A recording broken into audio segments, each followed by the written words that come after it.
Muy bien, vamos a comenzar la clase. Buenos días. Día 4, ¿eh? Ya solo falta 2 días. Ok, vamos a empezar con el libro de Daniel, página 82. Ya hicieron la tarea sobre el libro de Daniel y ya leyeron las visiones de capítulo 2 y 3 con las preguntas. Entonces puedo pues cubrir este material más o menos rápido, solo destacando algunos puntos importantes. Página 82, las visiones de Daniel 2 y 7.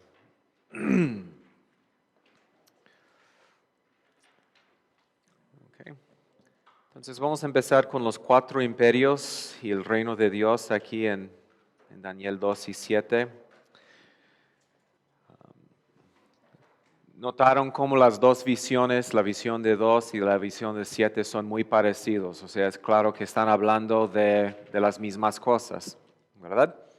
Entonces, dos visiones. Número 1, Daniel 2, 31 al 47. Es la visión de qué? De la gran imagen, ¿verdad? Una imagen grande. Una imagen y se explica así: tiene su cabeza de oro, pecho y brazos de plata, vientre y muslos de bronce, piernas de hierro y pies en parte de hierro, parte de barro. Entonces la visión describe la destrucción de esta imagen. ¿Cómo fue destruida la imagen? Una piedra, ¿verdad? Una piedra cortada sin manos golpea la estatua, la imagen, sus pies de hierro y barro, y lo destruye. Daniel 2:24. En los días de esos reyes, el Dios del cielo levantará un reino que jamás será destruido, y este reino no será entregado a otro pueblo. Entonces, la idea es que la historia del mundo desde el tiempo de Daniel iba a consistir de 4, ¿qué? 4 imperios, 4 reinos. ¿Okay? Tenemos la misma visión en Daniel 7. Bueno, no la misma visión, pero el mismo mensaje. Pero aquí no es una imagen, es 4 animales, 4 bestias, ¿verdad? 4 bestias que suben del mar, que representan 4 imperios. Primero un león con alas de águila, un oso, un leopardo, y luego una bestia terrible con dientes grandes de hierro y 10 cuernos. También se describe su destrucción. El Hijo del Hombre recibe autoridad y dominio del anciano de días sobre los imperios humanos, destruye sus enemigos y establece el reino eterno de Dios. Entonces, las dos visiones comunican la misma verdad. La historia del mundo consistirá de de un seguimiento de 4 reinos que serán destruidos y reemplazados por el reino de Dios eterno. Entonces, el punto de los dos mensajes es que después de los imperios humanos va a venir el reino de Dios. Okay. Entonces podemos ver cómo eso cabe con el gran mensaje de la Biblia, que el plan de Dios siempre ha sido ¿qué? Establecer a Jesucristo, su Hijo, como el Rey soberano sobre las naciones, sobre todo el mundo. Daniel explica cómo los imperios humanos funcionan en ese plan de Dios. Entonces vamos a tratar de identificar las 4 bestias, las 4 secciones de la gran imagen. Okay. Las interpretaciones en los capítulos nos indican quién es el primer imperio. Okay. ¿Recuerdan cuál es? El imperio de Babilonia. Okay. El imperio de Babilonia. Que ahí tenemos el simbolismo de la cabeza de oro, también de un león con alas de águila. Y si tú ves en la arqueología imágenes para representar a Babilonia, casi siempre es un león con alas, o sea, tiene sentido. Entonces los lectores originales de Daniel hubieran entendido eso. Un león con alas es Babilonia. Okay. Inciso A, su simbolismo, la cabeza de oro, y león con alas de águila. Okay. Página 83, la historia. Babilonia traza su historia a Babel. Representaba el reino humano más antiguo en la historia del mundo. Entonces, Babilonia no es el primer imperio, pero es una continuación en un sentido de Babel, que era el primer imperio humano, el primer reino humano que tenemos en la historia humana. Los profetas a menudo usaron a Babel como representante de todas las naciones rebeldes que se levantan contra Dios. Entonces, cuando a veces los profetas, para hablar de las naciones, escogiera una nación o otra nación como un representante. Y su representante favorito es Babilonia. De una manera en la Biblia, Babilonia representa todas los imperios humanos históricos. ¿Okay? En diferentes profecías. Fue responsable Babilonia por el exilio de Judá, la tribu de Judá, la destrucción de Jerusalén y del templo de Salomón. Entonces el imperio y la ciudad de Babilonia llega a ser un símbolo bíblico de la rebelión de las naciones contra Dios y su persecución de su pueblo en la historia. Okay, ¿por qué es importante Babilonia en Apocalipsis? Bueno, cuando llegamos a los últimos capítulos, la gran ramera, la prostituta, se simboliza por esa ciudad, igual como la novia del Cordero se simboliza por la Nueva Jerusalén. Babilonia llega a ser un símbolo para la ramera. Entonces, hoy o mañana vamos a estudiar esos capítulos. Okay. Segundo imperio, ¿cuál sería? En el libro de Daniel, Babilonia fue derrotado por Media Persa. Okay. Media Persia era la unión de dos reinos. Okay. El simbolismo es del pecho y brazos de plata. Aún en los brazos podemos ver dos partes, ¿verdad? Dos brazos. Y también el simbolismo del oso que se alzaba de un costado más que el otro. Entonces, entre los dos, uno de los dos imperios, Persia, era más poderoso. Entonces, Ciro, el rey que dejó que Israel regresara a su país, era el rey de Persia. Entonces, esos dos reinos unidos conquistaron a Babilonia. Okay. Historia, el reino de los medos y persas conquistó a Babilonia. Eso se describe en capítulo 5 de Daniel. ¿Recuerdan la visión que tuvo el rey de una mano que escribió sobre el muro, sobre la pared en la fiesta? Y esa noche fue destruido Babilonia o conquistado sin batalla, de hecho, por Media y Persia. Okay. Número 3. El tercer imperio es Grecia. Interesante que en el libro de Daniel, Grecia recibe bastante tiempo, bastante enfoque en el libro de Daniel. El simbolismo es del vientre y muslos de bronce. También el animal es un ¿qué? Leopardo, ¿verdad? Con 4 alas y 4 cabezas. Aquí podemos ver algo de la historia. En Daniel 8, tenemos una visión más específica del imperio de Grecia. En Daniel 8, el reino de los medos y persas es simbolizada por un carnero de 2 cuernos. ¿Okay? ¿Por qué 2 cuernos? Porque es 2 imperios. Y conquista todo el mundo, pero en Daniel 8 luego se levanta macho cabrío con un cuerno grande y corre a través de la tierra destruyendo todos los imperios y destruye también al carnero con 2 cuernos. Entonces eso es la visión de Grecia conquistando a Media Persia. Y es interesante porque eso es exactamente lo que pasó. Alejandro Magno de repente se subió a poder como rey del imperio griego y fue hacia el oeste conquistando, o hacia el este conquistando todos sus enemigos. Rápidamente, en unos pocos años, un hombre, Alejandro Magno, conquistó casi todo el mundo. Cuando él murió, su reino se dividió en 4 partes. ¿Okay? Les comenté eso el otro día, ¿verdad? Cuando murió Alejandro Magno, de repente su reino se dividió entre sus 4 generales. Entonces, en capítulo 8, versículo 8 dice, de Daniel dice, en el momento de su mayor grandeza se le rompió el cuerno más largo y en su lugar brotaron 4 grandes cuernos. Entonces, cuando Alejandro Magno murió, o sea, simbolizado por ese cuerno grande siendo rompido, 4 cuernos surgen en su lugar, representando cómo su reino fue dividido en 4 partes. Es impresionante, o sea, para nosotros Alejandro Magno y su reino es pasado, para Daniel era futuro, pero la historia es increíble porque cuando estudiamos la historia podemos ver los detalles, ¿sí, hermana?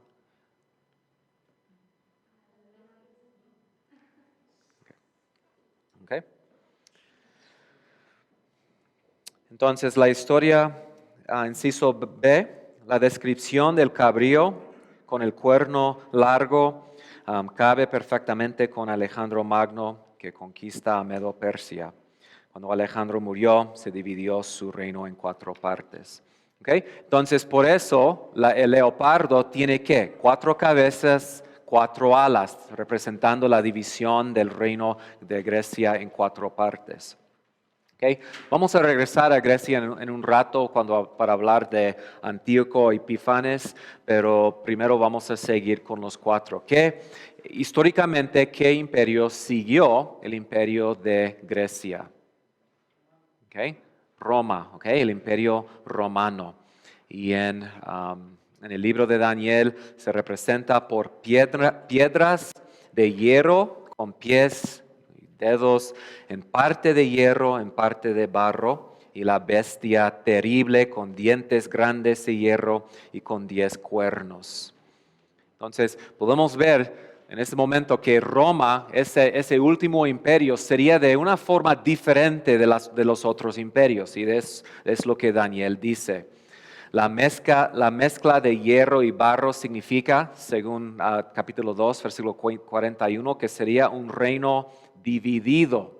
¿Que recuerdan eso? El último reino tomaría una forma distinta y diferente. Una característica del último reino es que es un reino dividido, que no se unirá uno con el otro. Parece que significa que este reino tendría la solidez de hierro, pero ya que vio hierro mezclado con barro corriente. Entonces, es fuerte, pero es dividido, no es unido. El reino romano se levantó en el 2 siglo antes de Cristo, se estableció como un reino imperio enorme.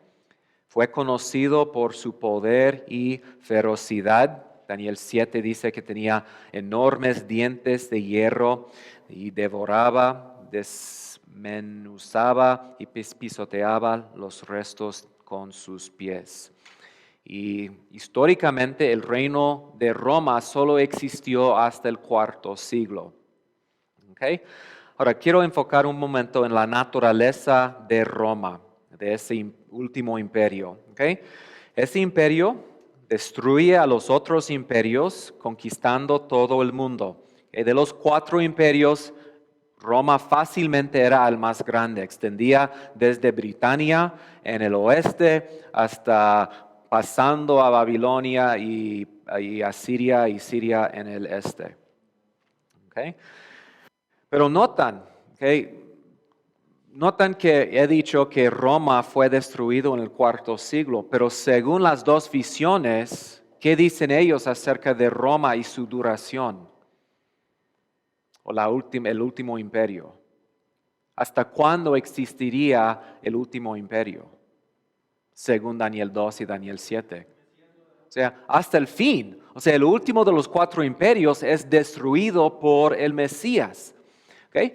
Entonces, ¿cómo podemos resolver ese dilema? O sea, si Roma fue destruido en el 4 siglo después de Cristo, Pero Daniel dice, y Daniel 2 y 7 dice que existe o continúa a existir hasta el fin. ¿Cómo podemos entender el cuarto imperio?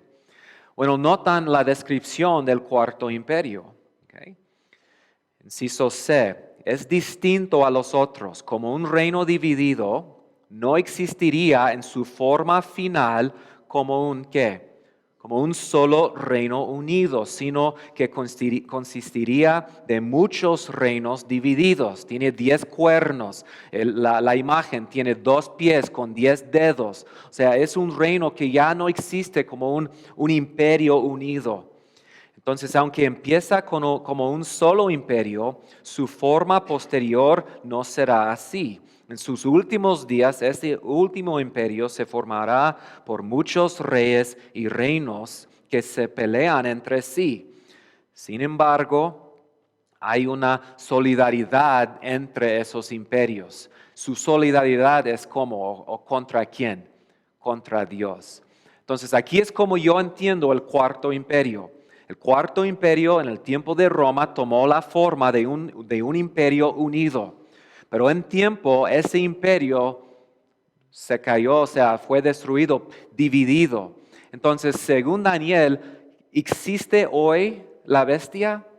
Sí, sigue existiendo, no como el imperio romano, sino que como muchas naciones, muchos imperios, muchos reinos que existe hasta el fin. Entonces, hoy no existe Roma, pero la cuarta bestia, ¿okay?, sí sigue existiendo. Entonces, en una forma, Roma todavía existe como el último imperio que será destruido. Y Daniel previó eso, que el último imperio tomaría la forma desunida, reyes que pelean entre sí. Y de esos reyes, ¿qué va a surgir? Un pequeño cuerno entre los cuernos que representará el anticristo final. ¿Okay? Eso es inciso D de número 3. De ese imperio sale un rey malvado que perseguirá al pueblo de Dios. ¿Okay? ¿Una pregunta ahí? ¿Una clarificación ahí? ¿Entienden la idea de la cuarta bestia? Que aunque era el imperio romano, Daniel dijo que no siempre existiría como un solo reino. ¿Okay? Hermano, otra persona que busca. Andrés, otra vez.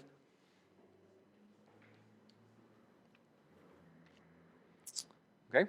Claro, como el lodo. Okay.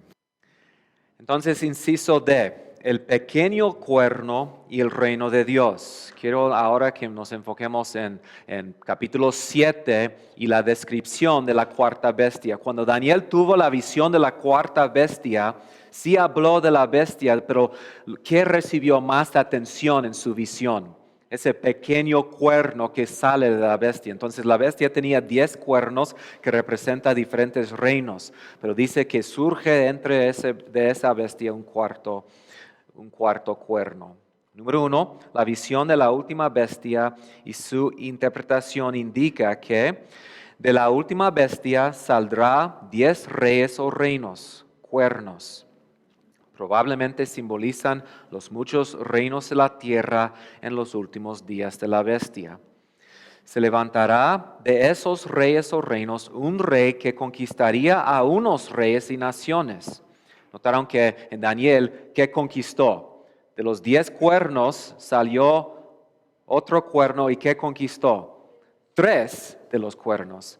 Yo simplemente lo entiendo así. Cuando surge el anticristo, él tendrá que conquistar a algunos, pero la gran mayoría de las naciones lo van a seguir sin tener que conquistarlos. Entonces, la idea de una, ¿cómo se describe? Como un orden unida de un solo imperio en los últimos días, no es exactamente la imagen que saco de la Biblia. Es una unión de muchas naciones y sobre los todos tenemos un rey que recibe el apoyo de los demás. ¿Okay? Entonces no es la idea de una sola nación existiendo en los últimos días. Es más la idea de muchas naciones, las naciones de la tierra que se reúnen alrededor del anticristo en oposición contra el Cordero. ¿Ok? ¿ok? Para subir a su lugar de poder, sí tendrá que conquistar algunas naciones, pero no a todas las naciones. ¿Ok? ¿Cómo se describe ese rey, ese pequeño cuerno? ¿Ok? Tenía ojos como los ojos de un hombre y una boca que hablaba con mucha arrogancia. Su apariencia era mayor que la de sus compañeros. También intentará cambiar los tiempos y la ley. Entonces no sabemos qué exactamente significa eso. Es como la marca de la bestia. No sabemos exactamente si tomará una forma literal o no. Entonces a veces escuchamos cosas como si hay un cambio en una ley o en algo de tiempo o fecha o algo, dicen, oh, es la bestia. Bueno, no sabemos, es que no sabemos cómo se va a expresar. El punto aquí es que Él va a subir a una posición de poder y va a tener el poder para cambiar costumbres humanas y leyes humanas. Los detalles no sabemos. Cuando pase, quizá lo vamos a reconocer, quizá no. ¿Ok? Es igual con la marca de la bestia, o sea, cuando hablan de poner un chip en tu mano para pagar tus recibos de luz, pues quizás sí, quizá no, probablemente no. O sea, la marca de la bestia probablemente es simbólico, hablando de de la lealtad de uno a la bestia, igual como la marca o el sello que reciben los seguidores del Cordero. ¿Okay? ¿Qué hará él? Ya vimos cómo es, ¿qué hará? Bueno, perseguirá y vencerá al pueblo de Dios. ¿Alguien que lea puntos 1, 2 y 3 ahí, por favor? Él proferirá palabras contra el Altísimo y afligirá a los santos del Altísimo. Entonces tiene una boca que habla con mucha arrogancia. ¿Contra quién habla? Contra Dios y contra su pueblo. ¿Okay? Siga, por favor. Hacer guerra contra los santos y los venció. Y les serán entregados en sus manos por 3 años y medio, un tiempo, tiempos y medio tiempo. Okay. Entonces, una de las características principales de este personaje es que va a perseguir al pueblo de Dios. Es lo que vimos ayer. Es por eso que me parece que en los últimos días, cuando se levante el anticristo, él va, de una forma, va a causar la muerte de muchos cristianos. Okay. Entonces el libro de Apocalipsis no solamente aplica a la situación del primer siglo, aplica a la situación de los últimos días y de los cristianos que viven en el tiempo del anticristo. Okay. ¿Notaron la descripción de su reino? Del tiempo de su reino, es un tiempo, tiempos y medio tiempo. ¿Okay? Ahora, ayer hablamos de ese número y les expliqué que según cuando comparamos lo que dice Jesús con Daniel y Apocalipsis, que ese número es un símbolo hablando del tiempo de esta época de la iglesia y la persecución del pueblo de Dios. ¿Ok? Ahora quiero explicar un detalle más. No introducí esa idea ayer para no confundir las cosas. Quería que se quedara bien establecida ese punto. Después vamos a hablar más de eso, pero ustedes vieron y leyeron 1 de Macabeos 1 sobre Antíoco Epífanes, ¿verdad? Entonces Daniel habla de él, Daniel 8, Daniel 11, 12 habla de él también. Y parece que él es una figura de anticristo. Él era un anticristo. ¿Okay? En un sentido, él era una sombra, vimos esa palabra ayer, un tipo de un personaje futuro.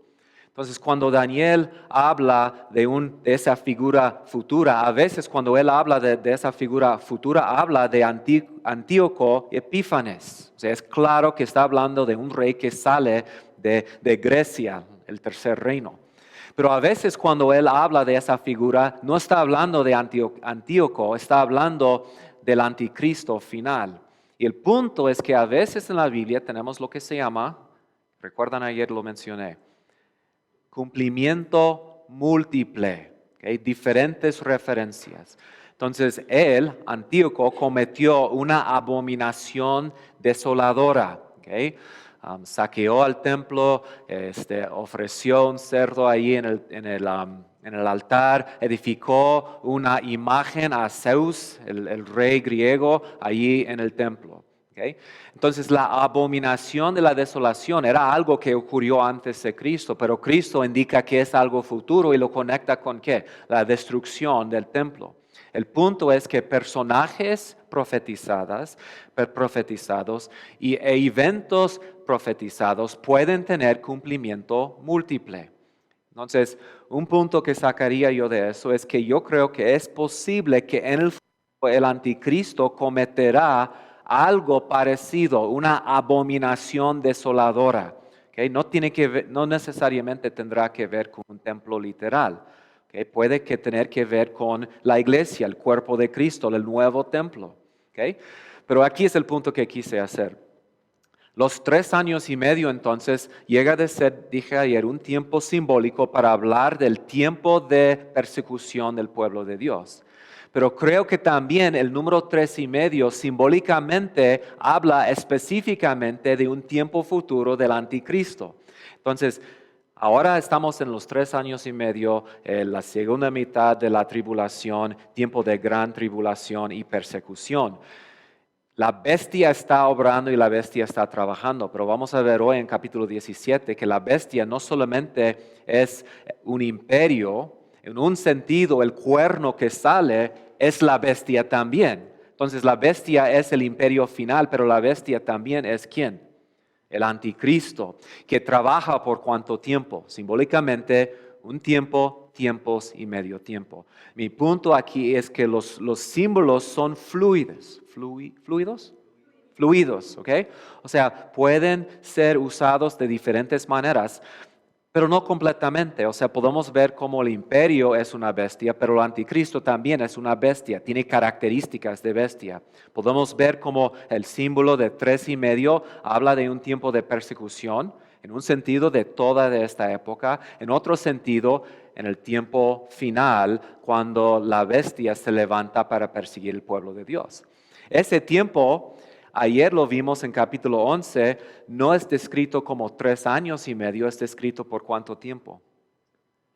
3 días y medio, ¿verdad? O sea, la iglesia testifica por 3 años y medio, muere y hay un tiempo cuando se levanta la bestia del mar y ellos mueren por 3 días y medio. ¿Okay? Entonces ese tiempo futuro, 3 días y medio, 3 años y medio, son 2 maneras simbólicas para hablar del poco tiempo futuro en el cual la bestia va a atacar el pueblo de Dios. David, ¿tienes una pregunta? No, es que ahorita me hace esa pregunta si esto lo que estamos viendo ahorita, de los 3 años y de la bestia y la persecución tenía que ver con lo apocalíptico, sí.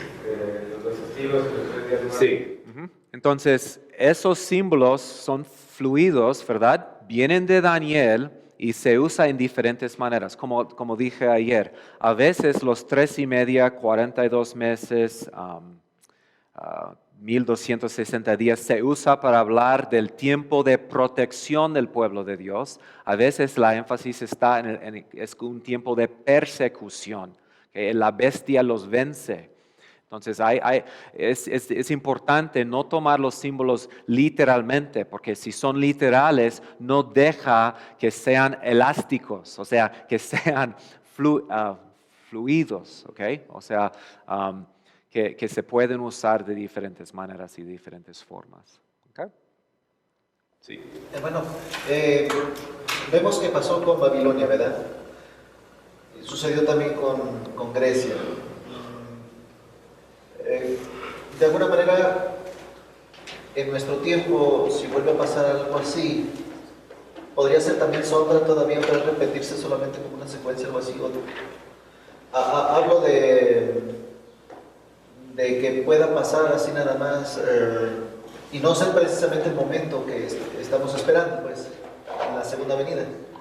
Que se presente la bestia, así como ese anticristo de aquel entonces, como en Grecia, como en Babilonia. Que nos da referencia que vuelve a pasar eso y pasa otro tiempo más o algo así.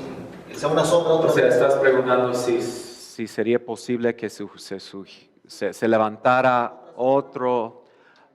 Bueno, primero de Juan dice que hay muchos anticristos. O sea, yo diría que cualquier falso maestro o profeta falsa en nuestra época sí es una sombra, es un representante. Entonces, cuando en la Segunda Guerra Mundial era popular decir que Hitler era el anticristo. ¿Era Hitler el anticristo? ¿Era un anticristo? Sí, claramente. ¿Okay? También los presidentes de mi país. O sea, cuando las personas tratan de identificar a una persona como el anticristo, yo digo, bueno, probablemente es un anticristo. ¿Okay? Stalin, ¿okay? Mató a muchas más personas que Hitler. ¿Okay? O sea, personas, ¿cómo se llama el emperador en China que mató? No recuerdo. Pues millones de su propia gente. O sea, esas son expresiones en nuestro tiempo. ¿Okay? Sí. Bien. ¿Otra pregunta? Número 2, entonces, ¿cómo termina el tiempo de ese cuerno pequeño y de su reino? El Hijo del Hombre vendrá y destruirá al pequeño cuerno y su reino y establecerá su reino y dominio eterno. Mientras el pequeño cuerno hizo guerra con los santos, el anciano de días se hizo justicia a favor de los santos. Daniel 7:22. El anciano de días da al Hijo del Hombre autoridad, poder y majestad. Todos los pueblos, naciones, lenguas lo adoraron. Su dominio es un dominio eterno que no pasará. Su reino jamás será destruido. Entonces, ¿cómo es diferente el reino del Hijo del Hombre a los otros reinos? Esos reinos son ¿qué? Temporales. Okay, se pueden destruir. Cada uno destruye a los anteriores y el reino final, el reino de Dios, viene y se establece para siempre, destruyendo a todos. Entonces la bestia con su pequeño cuerno es destruida y su cuerpo es echado a las llamas del fuego. Y vamos a recordar eso cuando llegamos a Apocalipsis 19 y después de la batalla final en la segunda venida, la bestia es tirado en el lago de fuego. Su dominio será quitado, aniquilado y destruido para siempre, versículo 26. Entonces, ¿qué pasa? La soberanía y el dominio y la grandeza de todos los reinos debajo de todo el cielo serán entregados al pueblo de los santos del Altísimo. Su reino será un reino eterno y todos los dominios le servirán y le obedecerán. Entonces, inciso E, la importancia de estas visiones para la interpretación de Apocalipsis. Entonces puse aquí esta otra flecha solamente para notar que Roma de una forma, aunque deja de existir como un imperio, sigue existiendo hoy. Okay? México, Alemania, los Estados Unidos, España, o sea, todos son parte de la bestia. Es, como vamos a ver, el sistema político y militar de este mundo que se levanta contra Dios. Okay? Entonces, ¿por qué es que hoy hay más y más legislación de los gobiernos humanos anticristo? Legislación anticristo, ¿verdad? O sea, aborto, uniones homosexuales, etc. O sea, ¿qué son esas cosas? Son expresiones de la bestia, intentos de la bestia de engañar a las naciones del mundo. ¿Okay? La importancia, inciso E, de estas visiones para la interpretación de Apocalipsis, rápidamente, las 4 bestias que suben del mar simbolizan ciudades, estados que llegan a ser imperios.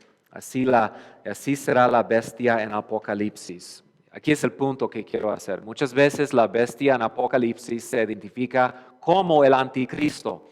Okay, yo digo que principalmente en Apocalipsis la bestia no es solamente el anticristo, es el sistema político y militar de este mundo desde Roma hasta los últimos días. Entonces no queremos limitar la bestia al anticristo.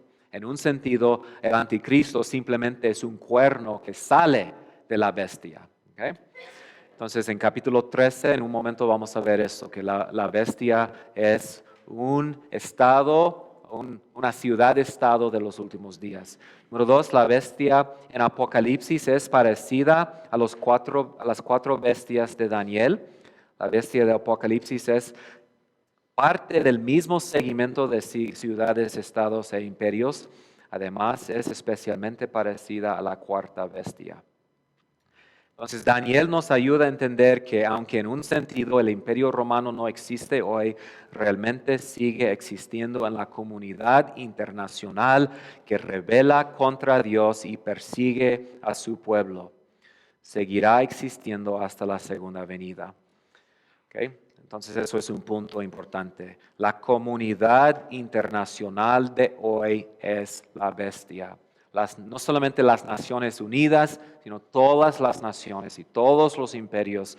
O sea, esas naciones en África que se levantan bajo de un dictador y cometen ¿qué es la palabra? En inglés es genocide, es el matar de una. ¿Okay? O sea, los que cometen, ¿quiénes son? Son la bestia, son expresiones de la bestia. Okay, que es una comunidad internacional que se levanta contra Dios y su pueblo. Okay, Corea del Norte, Irán, que persiguen tanto a Egipto, a los cristianos. Okay, ¿qué son? Son expresiones de la bestia. La visión del pequeño cuerno nos prepara para la presentación de la persecución del pueblo de Dios en Apocalipsis. Sus actividades corresponden con las de la bestia de Apocalipsis. El simbolismo de los 3 años y medio de la persecución de la bestia nos prepara para el simbolismo también de Apocalipsis. El fin de la cuarta bestia en llamas de fuego cuando viene el Hijo del Hombre es igual al fin de la bestia en Apocalipsis, en el lago de fuego, en Apocalipsis 19. El punto es que el pueblo de Dios sufrirá a las manos de la bestia antes de recibir su reino. Ok. Vamos a seguir con unos más detalles con el pequeño cuerno y especialmente relacionándolo con el anticristo. ¿Okay? El título anticristo no se menciona en Daniel. ¿Okay? De hecho, esa palabra, ¿dónde se menciona en la Biblia? En Primera de Juan. ¿Okay? En Primera de Juan se usa el nombre anticristo. No se usa en Daniel, pero la visión del pequeño cuerno nos prepara para un rey futuro que se levantará contra Dios y su pueblo. Él blasfemará y vencerá al pueblo de Dios por un tiempo antes de ser conquistado por el Mesías. Pero Daniel 7 no es el único pasaje que nos prepara para el anticristo. Daniel 8 y 11 también lo hace. Primero lo hace, inciso A, con y lo voy a llamar así, un pre-anticristo. ¿Okay? Un pre-anticristo que sale del tercer imperio. Entonces, capítulo 11 y capítulo 8 de Daniel enfoca en Grecia. Esos capítulos describen, fíjense bien, con mucho detalle cómo se levantó Alejandro Magno, cómo conquistó él a todo el mundo, cómo su reino fue dividido en esas 4 partes y cómo los reyes que lo siguieron en el imperio griego persiguieron al pueblo de Dios. Entonces, lo que ustedes leyeron en Primera de Macabeos podemos decir, es historia secular. Era historia judía, escrita por los judíos, acerca de lo que a ellos les pasó cuando Antíoco se levantó entre ellos. Entonces vamos a hablar un poco más de ese pre-anticristo. ¿Okay? El contexto, en Daniel 8, el profeta tiene una visión sobre el segundo y tercer reinos. Es una visión sobre Media Persia y Grecia. ¿Okay? En esa visión, como comenté antes, Media Persia se simboliza por un carnero con 2 cuernos altos, uno más alto que el otro, igual como el oso que se alzaba con un costado más del otro. Y Grecia se simboliza por un macho cabrío con un cuerno notable entre los ojos, un cuerno grande. La visión cuenta cómo Grecia conquista a Media Persia y a todo el mundo. Y es claramente una visión de Alejandro Magno. O sea, no creo que nunca he leído a ningún comentario o intérprete que no estaba de acuerdo con eso. Está hablando del imperio griego y de Alejandro Magno. La visión describe cómo después de la muerte de Alejandro Magno su reino sería dividido entre 4 de sus generales que establecieron 4 reinos propios. Son reinos griegos de los 4 generales. Número 2, la visión de Daniel profetiza, y aquí llegamos al punto importante. En capítulo 7 tenemos la visión del pequeño cuerno. En capítulo 8 tenemos la profecía de cómo uno de los 4 reinos griegos, de uno de ellos saldría un rey notable, es lo que va en el espacio. Y así se llama en capítulo 8, un rey notable. Ahora no es un cuerno, o sea, es un rey que sale de uno de los 4 imperios. Alguien que lea, por favor, capítulo 8, versículos 23 al 25. Y al final de su reinado, cuando los transgresores se acaben, se levantará un rey insolente y hábil en intrigas. Su poder será grande, pero no por su propio poder. Destruirá en forma extraordinaria, prosperará y hará su voluntad. Destruirá a los poderosos y al pueblo santo, y por su astucia hará que el engaño prospere por su influencia. Él se engrandecerá en su corazón y destruirá a muchos que estén confiados. Aún se levantará contra el príncipe de los príncipes, pero será destruido sin intervención humana. Okay. Antes de seguir, recuerdan en su lectura de Primera de Macabeos 1, la pelea sobre Palestina era entre ¿qué 2 países? Uno arriba de y uno debajo de Palestina, ¿recuerdan? Era de Siria en el norte y de Egipto en el sur. ¿Okay?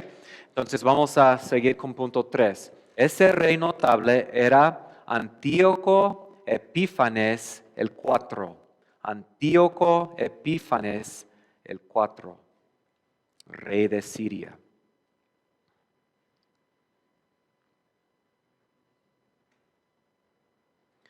Entonces, después de la muerte de Alejandro Magno, él ya había llegado aquí, se enfermó rápidamente y se murió. Entonces, en unos, 13 años quizá, 11 años, él había conquistado desde Grecia, de donde venía, de Macedonia, aquí arriba. Él se había ido hasta acá, se había bajado, conquistado Palestina, había conquistado a Egipto, luego siguió hasta acá. Entonces, el imperio de Alejandro se dividió entre 4 de sus generales. Uno era Seleuco y el otro era Ptolomeo. ¿Okay? Seleuco y Ptolomeo. Seleuco tenía esta área, que notan, ¿dónde está Palestina? Aquí está. Entonces al principio, cuando se dividió, ¿a cuál de los 4 perteneció Palestina? ¿Okay? A Ptolomeo. Entonces al principio ellos eran parte del imperio o el reino de Egipto que Ptolomeo tomó. Entonces, inciso A, uno de los 4 generales de Alejandro Magno, Seleuco, quien se quedó como rey de Siria, al norte de Israel, y no solamente Siria, se extendió pasando a Babilonia, etc. Okay. Estableció la dinastía Seleucida, ¿cómo sería? Seleucida. Okay. Así es, ¿verdad? Me es difícil decir en español. Los Seleucidas pelearon contra los Ptolomeos en Egipto por el control de Israel. La palabra, el nombre Ptolomeo en griego empieza con un P. ¿Okay? Entonces no se pronuncia en español. A veces se escribe en español con un P, a veces no. En el mapa no se escribe con el P, pero está bien, es la misma palabra. Entonces pelearon con los Ptolomeos en Egipto por el control de Palestina. Entonces, por muchos años, pobre Palestina se quedó entre esas 2 naciones. Uno conquistara al otro, incluiría entonces Palestina. Luego se levantaría un rey en Egipto, se subiría para conquistar a Siria y también tomaría el control de Palestina. Entonces, por unos años, los israelitas, los judíos, se quedaron en medio, siendo conquistados por o los Ptolomeos o los, ese otro grupo, sí, Seleucos, Seleucidas, así es, Seleucidas, ¿ok? Entonces, Antíoco Epífanes el IV era el rey del reino de los Seleucidas en Siria de 175 hasta 164.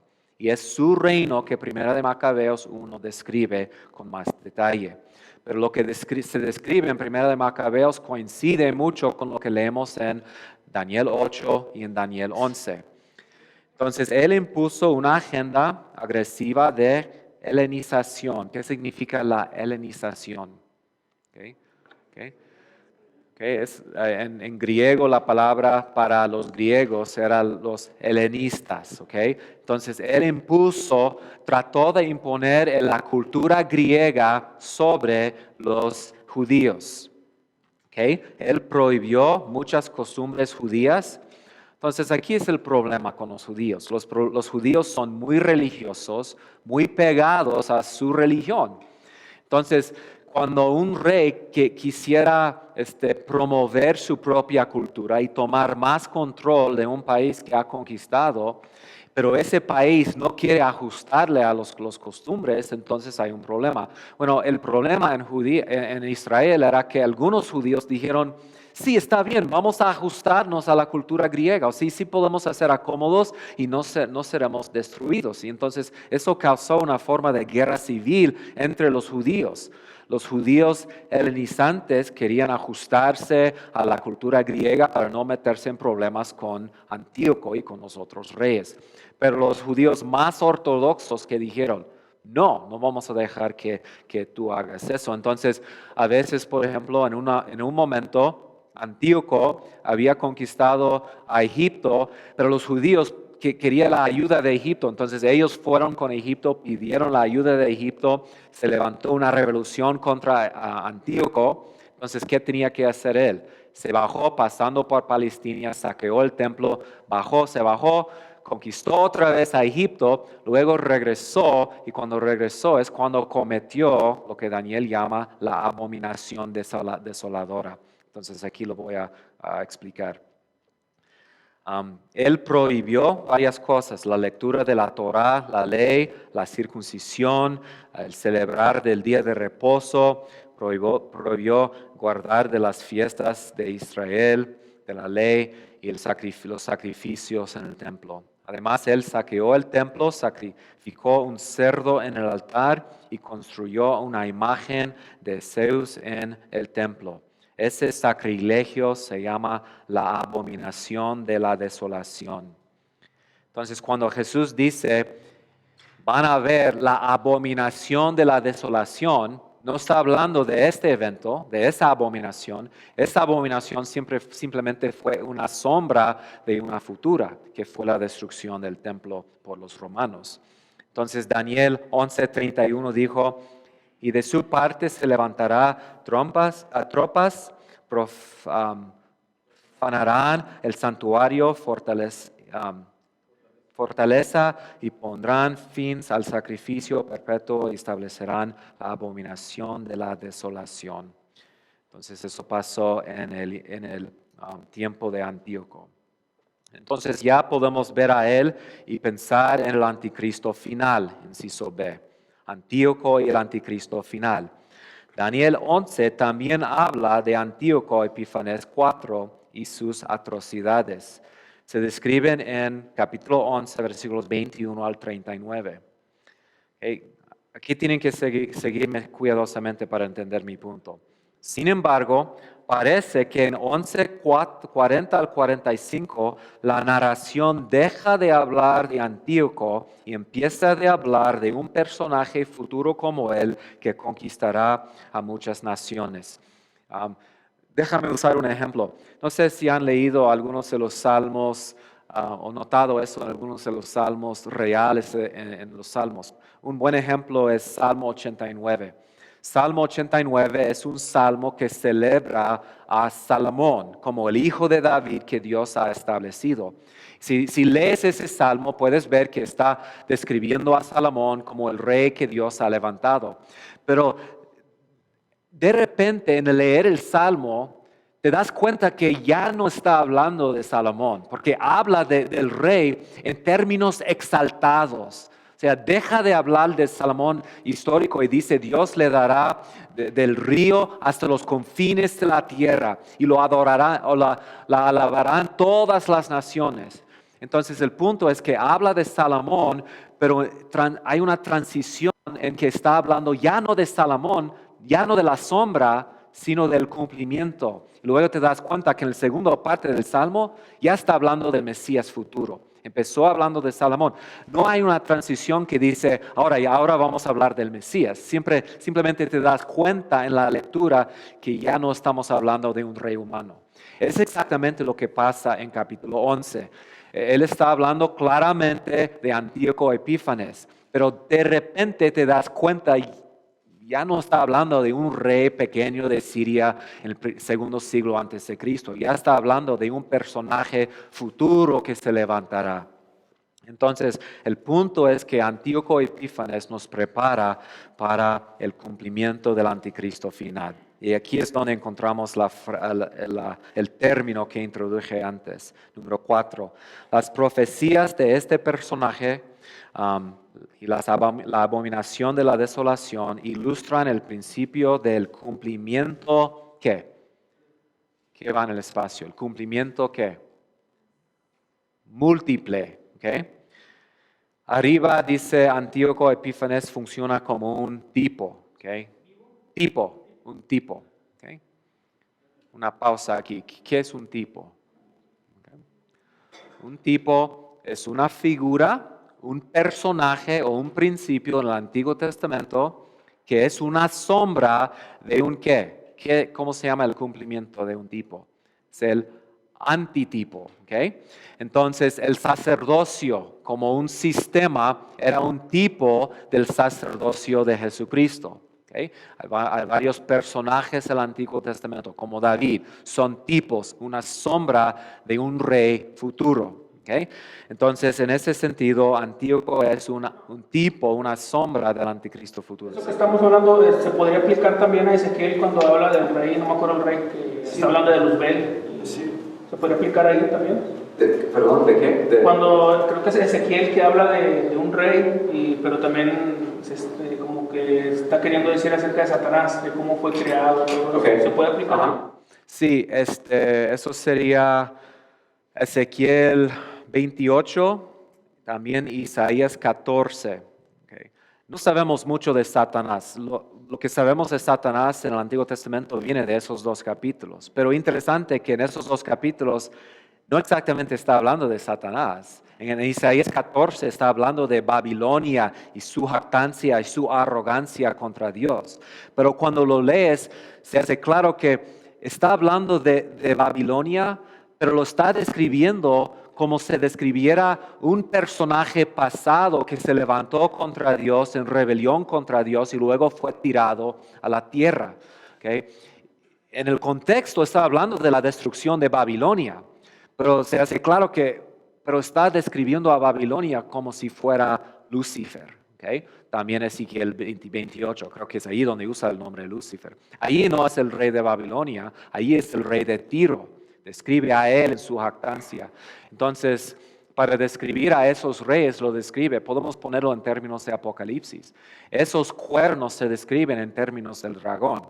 El dragón, vosotros sois de su padre, el diablo. Entonces, todas las expresiones de rebelión contra Dios es la simiente de la serpiente actuando como su padre. ¿Okay? ¿Eso ayuda un poco? Entonces, en un sentido, esos personajes, rey de Tiro o Babilonia, son sombras o tipos de la rebelión de la bestia futura y del anticristo futuro. Bien. Entonces, número 4, las profecías de este personaje ilustran el principio del cumplimiento múltiple en la profecía bíblica.